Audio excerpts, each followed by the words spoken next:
estamos inmersos en la era digital. El uso de móviles, ordenadores o tablets es clave en el aprendizaje. Enseguida abordamos en el asunto, pero antes les quiero lanzar una pregunta. ¿Utilizan ustedes la tecnología para estudiar o aprender? Vean lo que nos contaban en la calle. Ambas, para ejercicios mejor papel y boli, pero para apuntes, para tomar apuntes mejor sobre los apuntes con un ordenador, sí. A ver, yo porque voy un poquito 50-50, pero sobre todo yo veo más gente con el ordenador, sobre todo a la hora de tomar apuntes en clase y luego estudiar de esos apuntes que has tomado. Me gusta papel y boli, yo soy de la vieja usanza, que se me queda todo más en la cabeza escribiendo, hay que escribir.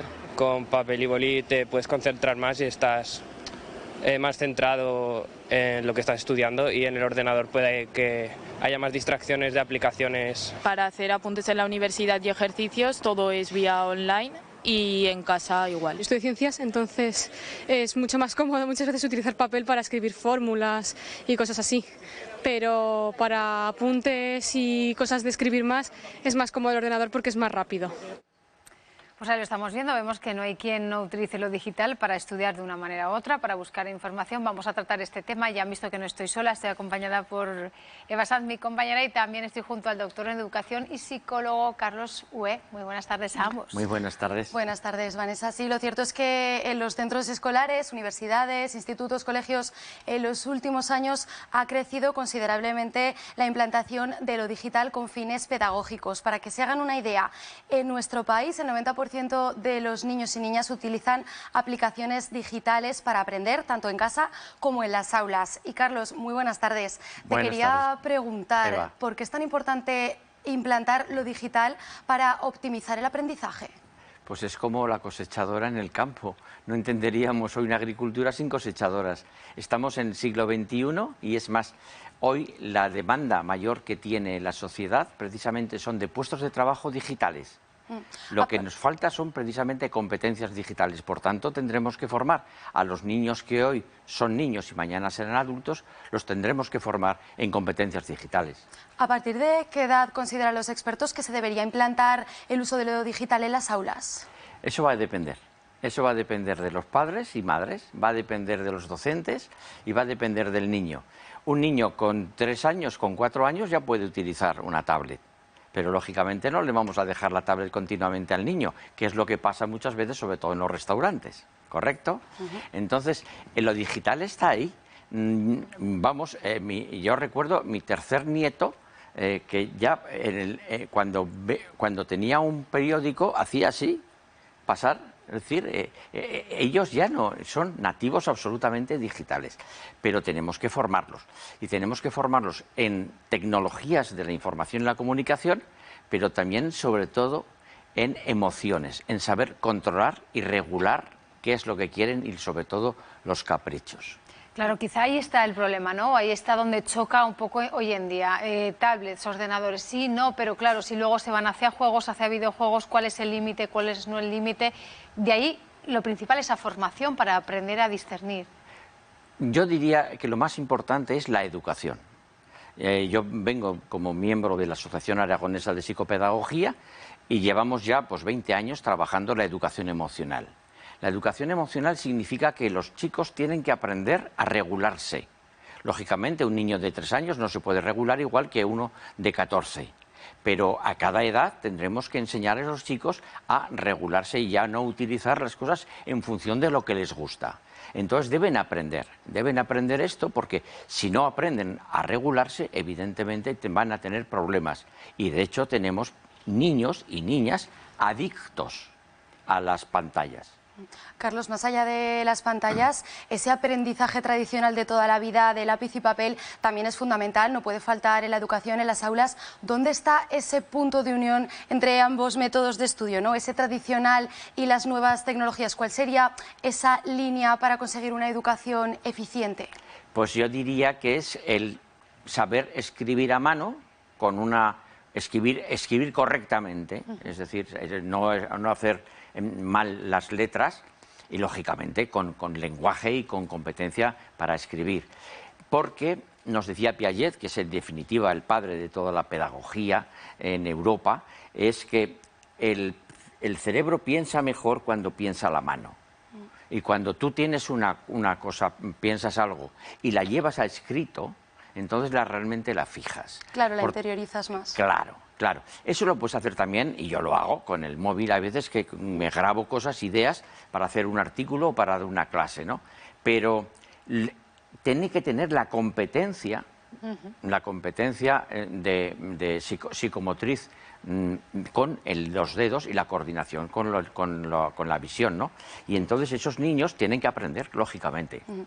Ahora, Carlos, Vanessa, si os parece, nos vamos a ir hasta un colegio de Zaragoza, concretamente hasta el colegio Agustín Jericó, para ver cómo en una de sus clases introducen las tecnologías dentro de ese método tradicional.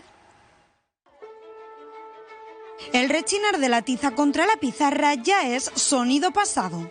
Ahora reinan las tablets. Las empiezan a utilizar desde primero de primaria y hasta que dejan el colegio en cuarto de la ESO. Parece que siempre estuvieron entre nosotros, pero no hace tanto que se instalaron en las aulas. Fue a raíz de la pandemia cuando nos dotaron a todos los centros de una partida de tablets y Chromebooks y empezamos a usarlo de manera mucho más activa. Siempre como complemento.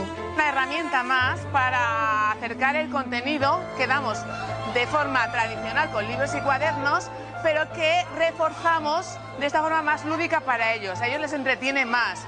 Un plus de motivación. Muy bien, Celina y Erika. Porque utilizan concursos que a ellos les motivan mucho, en los que se esfuerzan ya sea en equipo, en parejas o individualmente, y se lo toman como una competición más que como un examen, por lo tanto están mucho más relajados y se ve mucho más realmente el nivel de adquisición de los contenidos que han tenido. Pero los deberes nos los llevamos en papel. No es a través de tecnologías, porque entendemos que a lo mejor no todo el mundo puede disponer de ellas en sus casas. Sigue siendo con libro y cuaderno. Pero sí que es verdad que todas las editoriales hoy en día tienen trabajo de refuerzo a más que ofrecen a través de online o de ciertos dispositivos. Que aunque parezcan individualistas, siempre están sentados en cooperativo y siempre se ayudan unos a otros y colaboran unos con otros en los aprendizajes. En ellos la pantalla es solo un elemento más. Creo que no hay que demonizarla, no hay que tenerle miedo, tampoco hay que endiosarla, no es lo único, o sea, hay que aprender a usarla, pero es una herramienta más que nos sirve para muchísimas cosas, evidentemente. Estábamos escuchando como en este caso a casa los deberes se mandan con lápiz y papel y bueno, es que puede darse la circunstancia, no en pero que exista esa brecha digital porque no todo el mundo pueda llegar a tener dispositivos pues para trabajarlo en casa con los más pequeños. Eso está claro. Lo que he dicho, una herramienta más. Si es una herramienta más, sí, y además hay que aprenderla. Y lógicamente tenemos que conseguirlo desde el Departamento de Educación del Gobierno de Aragón y desde los apoyos económicos que puedan tener la escuela para conseguir que no haya esa brecha digital. Pero la herramienta de la tablet es una herramienta muy útil, evidentemente, pero si habéis visto, tiene que haber dos maestros, dos docentes, con lo cual eso es muchas veces imposible. Es decir, bueno, yo diría, estaba pensando en preparar esto, yo en primaria diría que la tableta digital, el móvil y el ordenador es como el cuchillo. A un niño con 6 años pues no le dejas mucho el cuchillo, pero a los 12 años tiene que saber manejar bien el cuchillo. Ya. ¿Correcto? Entonces, la tableta, el móvil y el ordenador siempre con supervisión. Además, Carlos, veíamos en este colegio utilizaban el uso de tablets y ordenadores como una herramienta para motivar a estos niños. ¿Esto también potencia sus ganas por aprender? Sí, por supuesto. El otro día asistía yo como oyente a una jornada que hicimos sobre la inteligencia artificial aplicada a la educación y decía efectivamente que, claro, la novedad es motivadora, eso está claro. Y luego hay una cosa muy buena que se puede utilizar con los tablets y con los ordenadores, y sabe. El problema es que tengamos maestros y maestras capaces, que sean pedagogos, es decir, que no sean personas que enseñan ahí lo que tú quieras aprender, sino que están pendientes de cada niño, de cada día y qué es lo que quieren. Entonces lo que tienes que hacer es utilizar esas herramientas para, sobre todo, para enseñar el aprendizaje cooperativo, como hemos visto en este caso en parejas, pero también se puede trabajar en grupos de 3 y hasta en grupos de 4. Pues como hemos visto a lo largo de esta tarde, de este espacio que llevamos aquí en la mesa, es muy importante el papel que juegan los profesores a la hora de integrar la tecnología en las aulas. Estamos hablando ahora precisamente de ello. Vamos a profundizar en este aspecto con el docente de la Universidad San Jorge, con Ángel Martínez. Muy buenas tardes. Hola, ¿qué tal? Buenas tardes. Ángel, los docentes deben estar preparados para afrontar los nuevos conocimientos derivados de la tecnología y también de las dificultades que puede llegar o no a generar en las aulas. Sí, efectivamente. En los nuevos docentes, los nuevos maestros, maestras, profesorado de secundaria y demás, sí que hay que ir trabajando el que conozcan cómo utilizarlo y sacarle el auténtico provecho, ¿no? Muy en la línea de lo que está comentando Carlos y de lo que nos está escuchando en el vídeo, en el corte. Ángel, muy buenas tardes. ¿Nos podría explicar un caso concreto de cómo se deben introducir estas tecnologías en las aulas para hacerlo de una manera eficiente? Pues hay bastantes modelos, ¿eh? Aunque hay veces que se dice que no hay investigación, sí que hay modelos, sí que hay investigación al respecto y demás. A mí creo que uno de los modelos que son muy sencillos de entender y bastante conocidos es el modelo SAMR, que habla de cada letra es la inicial de sustitución, aumento, modificación y redefinición, ¿no? Si introducimos las nuevas tecnologías solo para sustituir, sería como antes que teníamos los mapas en papel y después empezamos a poner diapositivas o retroproyector o lo que sea, pero al final no hacíamos nada diferente.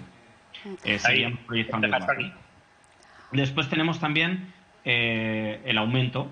Imaginemos que utilizamos el retroproyector y lo que hacemos es hacer más grande o aumentar, por así decirlo, el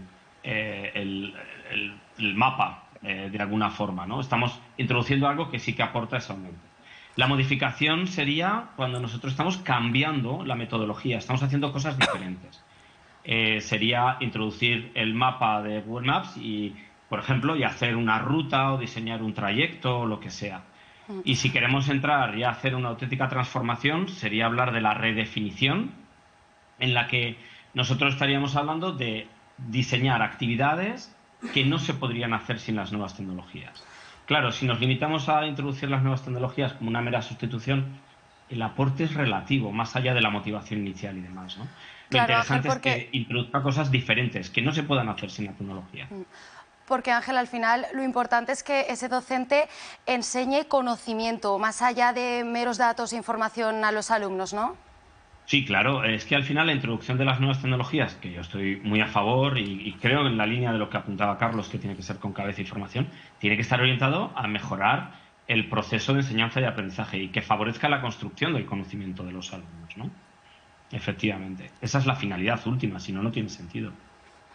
Usted además está realizando su tesis doctoral acerca de cómo los alumnos de secundaria pueden construir ese conocimiento del que hablamos a través de las tecnologías. No sé si nos podría dar algunos datos de las conclusiones que está arrojando ese estudio que está llevando a cabo.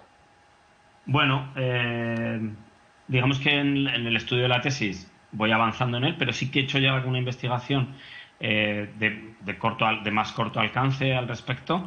Y es muy interesante porque se habla a veces de las redes sociales y las redes sociales pueden aportar, pero hay que saber cómo utilizarlas. Y sí que pueden aportar, pero también nos encontramos limitaciones con las que tenemos que ser conscientes. Por ejemplo, la exposición pública tiene la ventaja de que permite conectar información y conocimiento de muchas personas, de muchos espacios del planeta, pero también esa exposición pública puede hacer que te retraigas en cuanto al compartir, el socializar tu conocimiento, tu aprendizaje, etcétera. De la misma forma, al final es importante dotar a los alumnos de espacios que nosotros controlemos, que nosotros sepamos que son válidos y en los que se sientan cómodos, seguros y que haya un cierto nivel de protección, no solo tanto tecnológico, que también, sino incluso de sentirse cómodos y que se puedan desenvolver con soltura, ¿no? Y que se puedan generar sinergias sanas y que puedan aportar bastante a los alumnos. Para eso hay plataformas, hay espacios. Ángel Martínez, docente de la Universidad de San Jorge, muchísimas gracias por habernos atendido y por toda esa información. Muchísimas gracias, un saludo. Muy bien, gracias, un saludo. Bueno, pues al final, como en todos los temas, siempre hay diversidad de opiniones. Nosotros también hemos hablado con un grupo de padres y madres de todos los colegios de Aragón que estaban recogiendo firmas. De hecho, ya llevaban más de 1.000 firmas recogidas para pedir que se regule el uso de las tecnologías en las aulas. No es que sea una separación tajante, sino que puede haber un equilibrio, papel y tecnologías, puede haber un equilibrio, pero desde luego que las tecnologías, que los dispositivos electrónicos sean el único soporte, no puede ser, ni en la primaria ni en la secundaria, es decir, hasta los 16 años. Hasta los 16 años, papel, lectoescritura a mano, que es como el cerebro se desarrolla correctamente y las habilidades cognitivas también se adquieren de manera adecuada. Además de recoger esas más de 1.000 firmas, ya han enviado también un documento con sus reivindicaciones al Departamento de Educación porque consideran que se está invadiendo su espacio a la hora de educar en el ámbito doméstico. A partir de los 12 años, nuestros hijos van a recibir un Chromebook y van a verse obligados a realizar todas las tareas académicas con un Chromebook, tanto en clase como en casa. Eso invade nuestro derecho privado, ¿no? Nuestro derecho como familias a conservar esa convivencia que queremos dentro de nuestros hogares. Eso consideramos que es muy importante y debe tenerse en cuenta. Es un tema que trasciende el modelo educativo, trasciende de los centros escolares y afecta a la vida en las familias. Carlos, vemos que hay algunos padres y madres que no quieren que se utilice de una manera tan potente, por decirlo de alguna manera, dentro de las aulas esas tecnologías, pero sin embargo es que el sistema educativo sí que va por esa línea. ¿Cómo podríamos encontrar ese punto de equilibrio? Bueno, toda Europa estamos en este momento en un proceso de transición a lo digital. Ahora ya los papeles prácticamente cuando tú haces una estancia ya no lo haces de forma escrita, sino que lo hacen a través de un soporte. Tenemos que preparar a nuestros chicos y chicas, evidentemente, para esa necesidad digital que van a tener cuando sean mayores. El cómo hacerlo. Yo entiendo que lo digital tiene que ir entrando cada vez más, porque así es, la inteligencia artificial está ahí, por ejemplo, y están ahí todas las tecnologías de la comunicación y la información. Pero sin perder de vista, como he comentado antes, las competencias, en este caso de escritura manual o de lectura. ¿Qué es lo que está planteando? Que todo se haga a partir de secundaria de una forma electrónica. Yo no estaría muy a favor de hacerlo todo, pero en la mayoría sí. Y eso va a depender de la actitud del profesorado, de la formación del profesorado, y hay que entender también que los centros educativos están obligados, yo en este momento estoy jubilado, pero pertenezco todavía al Consejo Escolar de Aragón. En definitiva, los centros educativos estamos obligados a preparar a las personas de acuerdo a las competencias que marca una ley. Y la ley marca una competencia digital. Lo que, por otro lado, y es algo que no hemos comentado en esta mesa, está el riesgo de tener a los niños y a los alumnos. Antes se ponía con un vídeo y se pasaba la clase así, los malos profesores, y a lo mejor en casa lo que hacemos es ponerles, antes se ponía la televisión y ahora se le da la tablet. Hay que buscar ese punto de equilibrio, eso es así, va avanzando toda la sociedad y sobre todo hay que trabajar desde la educación de las emociones, como bien nos decías, Carlos. Estaremos muy pendientes de cómo evoluciona y cómo se van incluyendo poco a poco la tecnología. Efectivamente. Te esperamos próximamente aquí. Ahí estaremos.